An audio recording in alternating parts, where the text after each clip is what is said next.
Whoa! Bet you never thought you'd see my face again. It's been a bit. Haven't uploaded on here in a while. Hit burnout hardcore. Needed a break. That break was 6 months. Did a podcast in that time. That's not done. That'll be coming back. Have a fun episode planned for the end of this month that I'm planning to introduce as, season 2. Things will be slightly different, but also more of the same. As always, I've come back to talk about Nope. And, the movie's been out for about 3 weeks right now, so spoilers are okay at this point, I think, and we're going to talk about how I memed the reveal of this movie months in advance. So Nope is the cinematic return of Jordan Peele, the social horror extraordinaire as he's become. It stars Daniel Kaluuya and Keke Palmer and tells the story of two siblings who work as animal trainers on a ranch on the outskirts of Hollywood. Their business is kind of hemorrhaging money, and they start suspecting that there's something in the sky as strange events start occurring, and they see glimpses of something darting around in the clouds. We can just say it at this point, it's a UFO. Or is it? See, back when the first trailer for this movie dropped, I saw one shot, I'm going to put it on the screen right here, and I thought, hey, that's not a spaceship, that's not a UFO, that's a big eyeball. Crazy, you might think. Or is it? What would you be more likely to say Nope looking at? A UFO or a big eyeball? Sound off in the comments below, but if you say UFO, you're lying to yourself and to me. So yeah, I theorized that the antagonist of this film was not a UFO, but a big eyeball floating in the sky. Big cosmic horror eyeball just floating up there. I don't know what it's doing, but it's a big eyeball. And I memed this to shit. I posted it on Twitter repeatedly to the point where nobody was laughing but me, and I'm fine with that. And I didn't take it serious. Like, this was 90% a joke, but there was that 10% part, that little voice in the back of my brain that was like, yeah, but what if? And then the movie dropped a poster. And I looked at this poster and I was like, hang on a second. Are they? No. And then they kept teasing, it's not what you think it is. And I was like, that plus the poster, I was like, there's no fucking way I guessed this right. And now I've seen the movie. And I wasn't correct. But I also was not incorrect. And that is what matters. But Lee, how was the actual movie? Shut the fuck up and let me have this.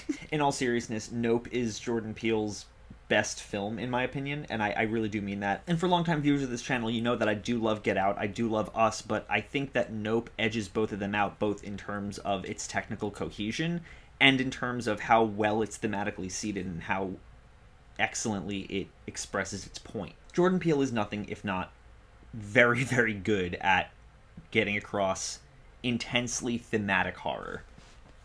Get Out is very overt in its themes of, the inherent racism of white liberalism and the identity politics of that, and the way that racists will use coded language to hide their implicit malice in an attempt to disguise their racism in a world where it is no longer socially acceptable, and what that results in for black people in white spaces. Us is less overt in its themes and a little more comedically focused, but it does have an overall message of class consciousness and remembering your roots and remembering all of those who are also still stuck struggling in poverty, and the whole idea of class unity. It's not as on the nose, and there's a lot more to chew on in terms of what it's trying to say, and it never delves into enough of it to properly give you a full idea, but I do like the ambiguity of that, and I like that it leaves more room for discussion.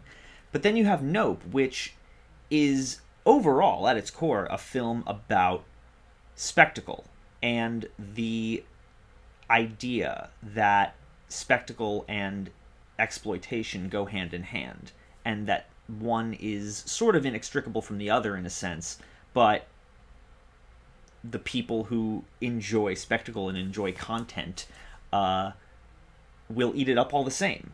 At the same time being a critique of the Hollywood machine and the way that it is exploitative to not only its labor and its animals, but also how many thankless roles there are in film, how many names are listed in the credits that go unappreciated and unrecognized for their talent. Animal trainers, cinematographers, editors, etc. These are people that are all integral to making a film happen, but so many people who watch these films don't even pay them any mind. And all of these people, these roles in films, are ostensibly the main characters of this movie, and I really love that. The heroes of this film are the little guys of filmmaking. You've got these siblings, Daniel Kaluuya and Keke Palmer, both of whom are fantastic in their roles, but Keke Palmer especially is electric here. She is bringing such an infectious, rambunctious energy to this role and this character, and it makes Emerald so lovable and so endearing, and really just a lot of fun every time she's on screen.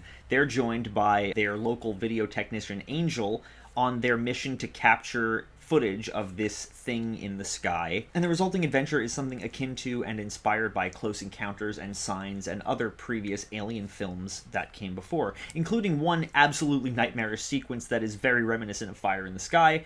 And yeah, not going to be sleeping after that bit. Talk about that more in a minute. There are really two super disturbing, nightmare-inducing scenes in this movie, the first of which is touched on in the opening scene, and then returned to in a later flashback in a scene that is easily one of the most tense and terrifying sequences in the movie, because it is very true to life. There's a reason they actually don't let you use chimpanzees in film. So you've got OJ and Emerald. They are siblings working on a Hollywood horse ranch, raising and breeding Hollywood horses for films, and they're hemorrhaging money at this point. Their father, played by Keith David, is killed at the start of the film when random metal appliances and objects just start raining out of the sky, and a nickel goes through the back of his skull and out of his eyeball. And here's where I want to touch on what I love about Jordan Peele.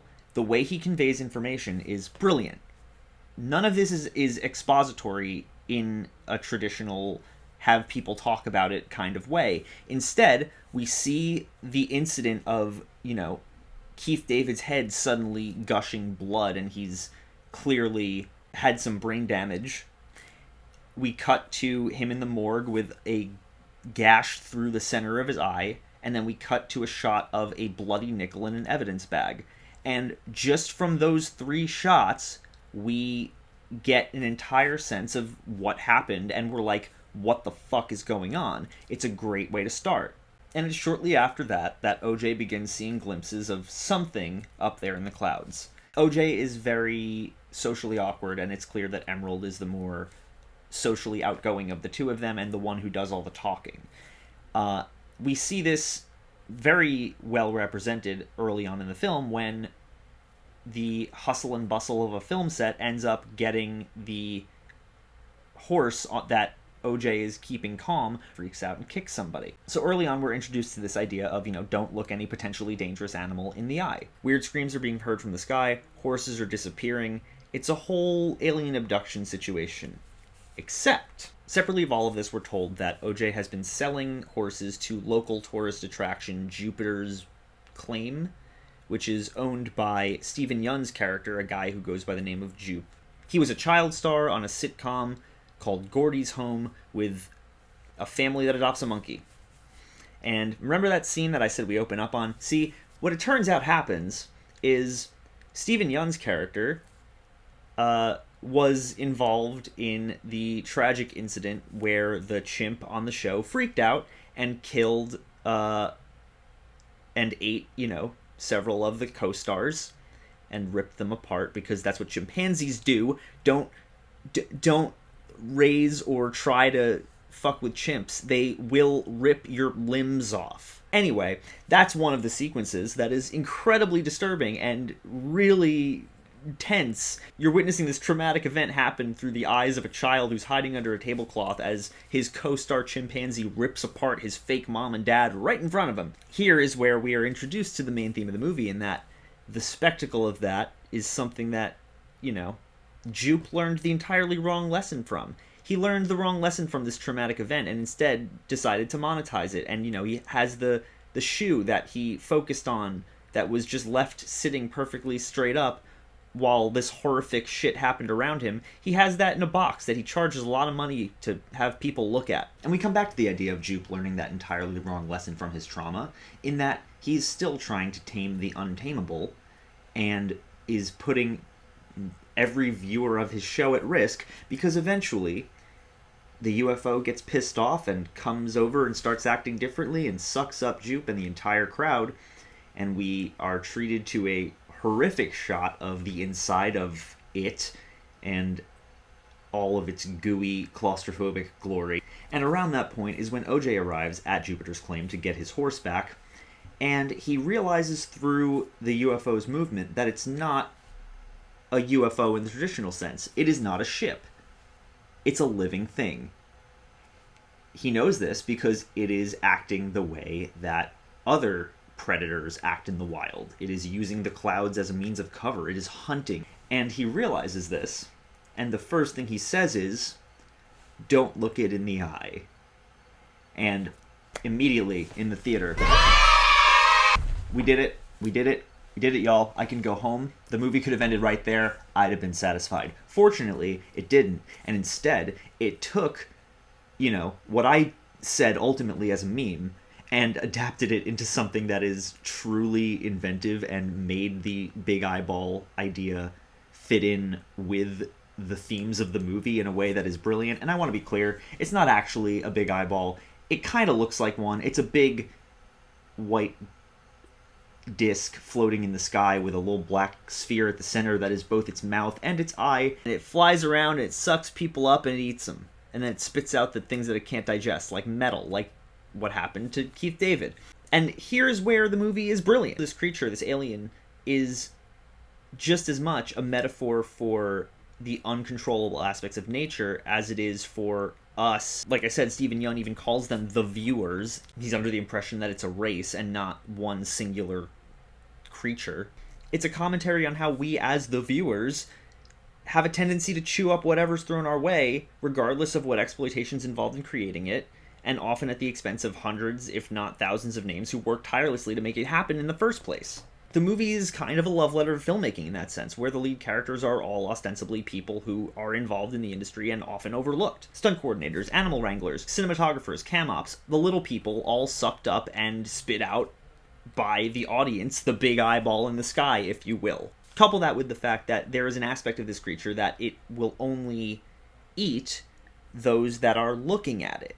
Looking it in the eye, if you will, because it perceives that as a threat to it, and it has to assert its dominance. And there is, again, an aspect of this inherent exploitation of spectacle and audience, and how we as viewers will stare at anything as long as it's giving us that hit of whatever rush we get from looking at this stuff, regardless of who is being harmed in the process or what it's doing to us. The whole point of this movie being, don't try to tame wild animals for art, don't try to tame nature for art, don't use spectacle as a means of generating profit. All of this is seeded throughout the movie so well, and every single detail is touched upon so well, and that link between spectacle and audience is at the core of it.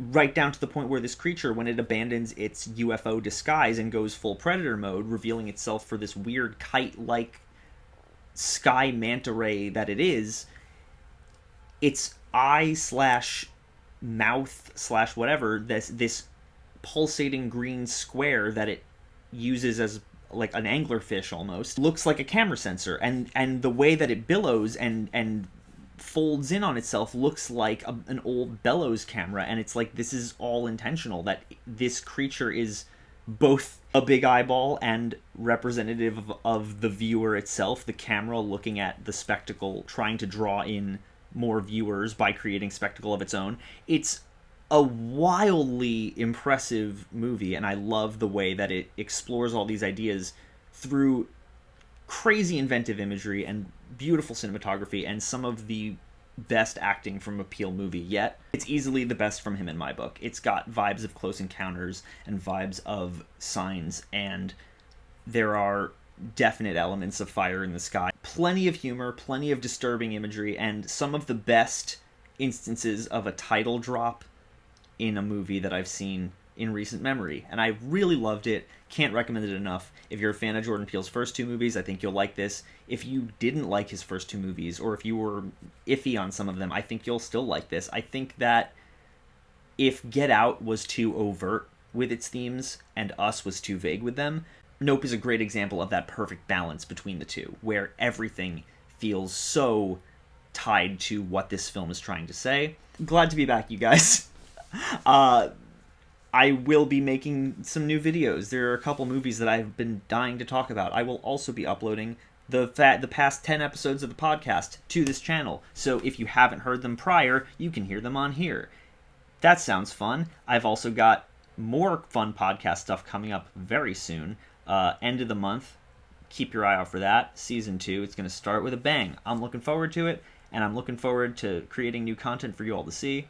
I love you all very much. Click the links below. Like, comment, subscribe, all that fun stuff. I'll talk to you guys soon. Bye-bye.